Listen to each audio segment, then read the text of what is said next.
The ANC, which helped free the nation from apartheid in 1994, lost its 30-year majority. But that is about all that has been determined by the election in South Africa.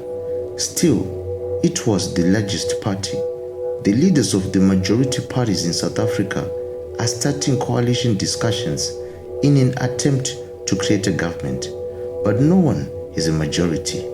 Because of the ANC's long-standing control, South Africa has never needed to do this. Ramaphosa, 71, was once a protege of Nelson Mandela and is currently in charge of the worst election outcome in ANC history. He is facing criticism from both the electorate and members of his own party. The task facing Ramaphosa is to lead his party through the many ANC factions to a partnership he believes is ideal. The Democratic Alliance, the primary opposition, is an obvious pick. They would have enough seats in parliament between them to form a government. Though both parties have stated they are already in talks, DA has long been a harsh critic of ANC's policies, so the marriage would be not simple. Ramaphosa's coalition arrangement must also result in his re-election for a second term, which puts his presidency in jeopardy. Voting for parties in elections determines how many seats each party receives in parliament for South Africa. The president is therefore chosen by legislators, and the ANC no longer has enough legislators to re-elect Ramaphosa. As the leader of the centrist DA and the only white leader among the four major parties, 40-year-old Stena Sen leads the opposition, aside from MK and EFF. He claimed his party was also starting conversations with other parties. Because of their divergent ideologies, the DA has drawn a line and declared that it will never cooperate with them. Analysts generally believed that bringing Ramaphosa's ANC and Stena Sen's DA together will result in the most stable coalition.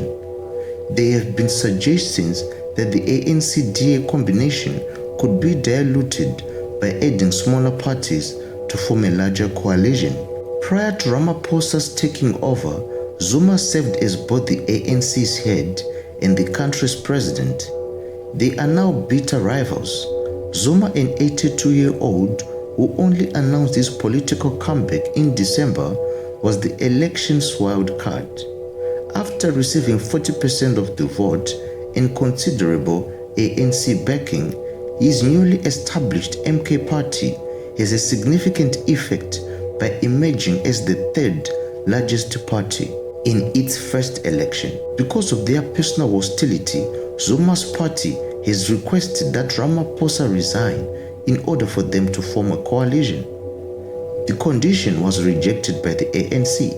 Even though it doesn't appear like they have much in common, MK does have a sizable vote share and sits in parliament now. Political observers speculate that since Ramaphosa is severely weakened after the election, he may be forced to resign as party leader and president of South Africa. Though some believe that he may find it difficult to serve a second full term, Ramaphosa would continue, at least temporarily, to mediate a coalition agreement with other party in effort to win a parliamentary majority. Presumably, the ANC will be forced to turn one of its three main opponents for support: the DA, which is led by white people and is pro-business, the MK, which is led by former President Jacob Zuma, or the EFF, which is led by Julius Malema. The MK has promised to dispute the election results in court, despite performing better than anticipated, further complicating matters for the ANC.